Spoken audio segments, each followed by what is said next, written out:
Yes, hello, welcome back guys sa akin munting channel. So nandito na naman tayo nagbabalik guys. Bibigyan ko kayo ng content tip o kaalaman sa pagbibili ng kaya bibili kayo ng second hand unit na kotse. So ano ba dapat na alamin guys? So alamin nyo muna kung ilan yung may-ari o sino yung original na may-ari.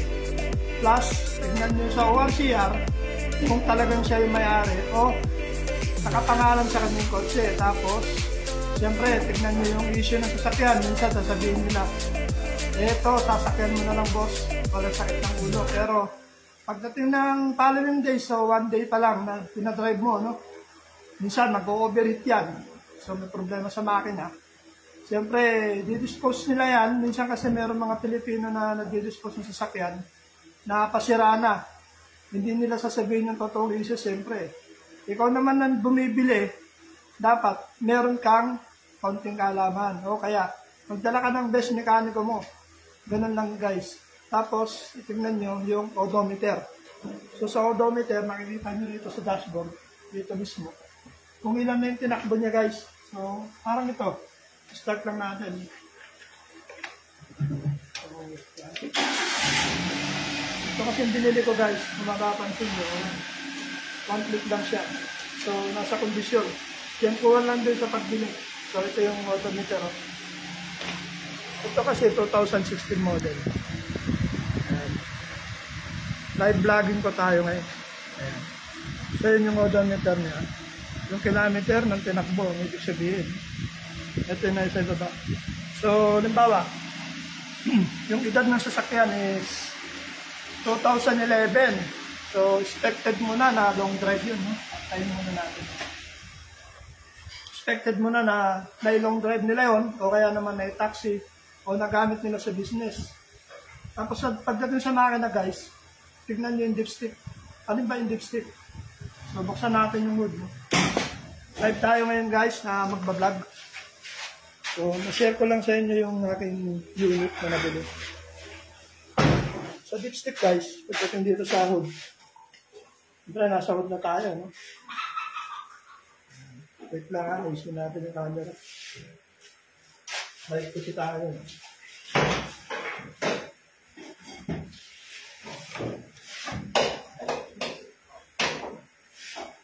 Ayan.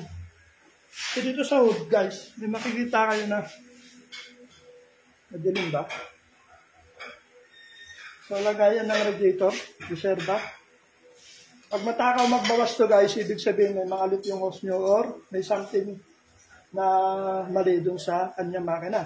So pagdating dito sa radiator guys, kailangan pag in-start nyo ito, hindi bumubulwak o bumubula yung kanyang mismong nilalagyan ng radiator. Pero hindi siya radiator, no? Coolant. Yan. So yung dipstick naman niya guys, kung mapapansin nyo, unang start na pa lang, may dala, light kasi tayo. Dito tayo sa kabila. Siya dito yung dipstick. So, unang kotse ko to guys. Ito, na-share ko lang sa inyo. So, pagdating sa dipstick, ito yung dipstick niya guys. Madilim, no? Ayan. So, makikita nyo rin dyan.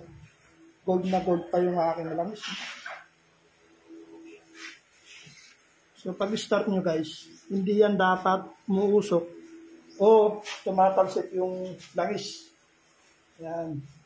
Ibig sabihin nun guys na ano na siya, na blow by o overheat. So pagdating sa makina guys, kung maingay yung makina, mas mabuting wag nyo nang bilhin. Ganun lang guys. Tsaka unang-una dyan guys, kailangan kompleto yung patin. Patin ng isang sasakyan. Ayan, kasi sa daan, iwas aberya tayo guys.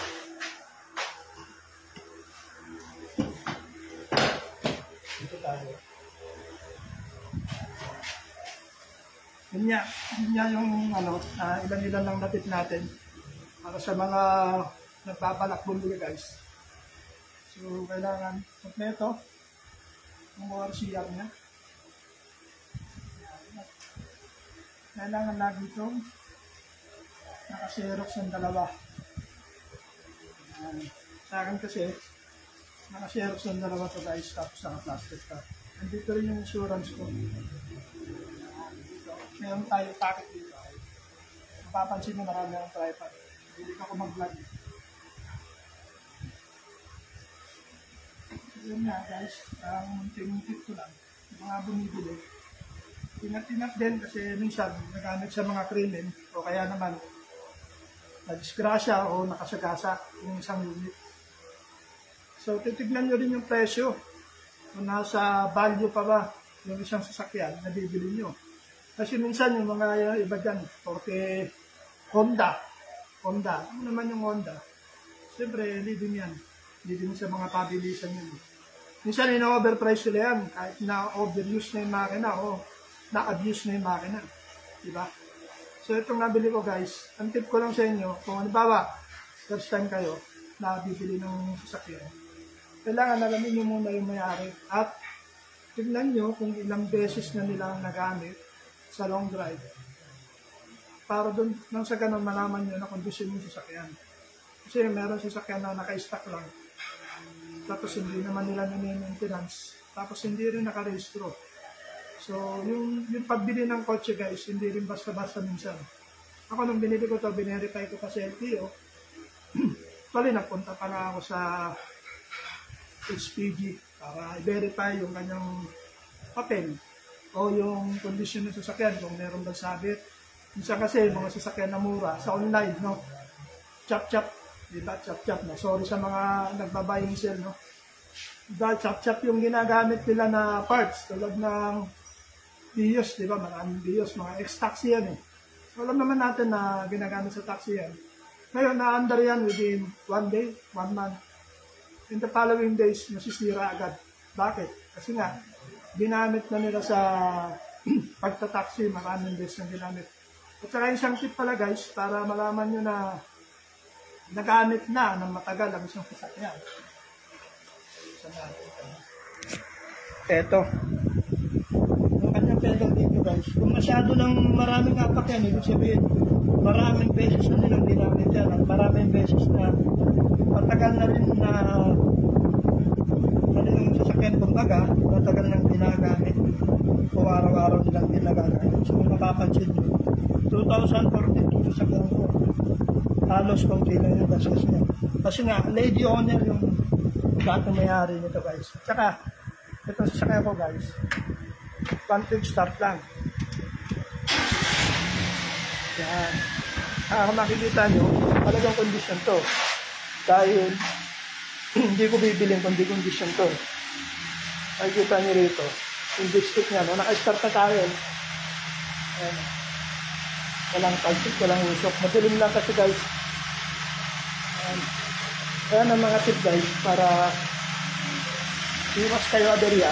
Saka pag naka-start dapat ito, hindi bubulwak to. Yan, normal lang yan kasi vibrate ng makina. So kung sasabihin mong bubulwak yan guys, ibig sabihin, overheat yan. Yan, vibrate lang na makina. Saka hindi dapat maghahalo yung langis dito. Nakikita nyo naman doon sa reserva niya. Saka dapat condition yung battery. Pagdating sa battery kasi guys, meron yung mga inaano na nila yung nire-condition nila. Dito sa Pilipinas, walang imposible eh. Basta mekaniko, napapaandar nila. So, hanggang dito na lang muna yung ating live vlogging. Live tayo na nagbablog. So, pagdating sa sasakyan guys, siguraduhin nyo na tahimik yung makina nyo. At saka walang langis na lumalabas dito. Ano importante?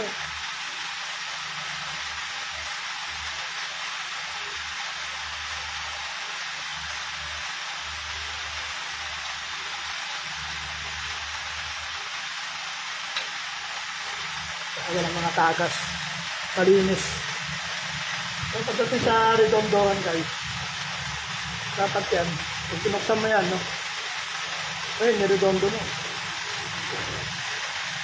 Sigarit na dyan. Dapat yan, hindi kakalsik yan. Kasi pag tumalsik yan, ibig sabihin yan guys, global siya.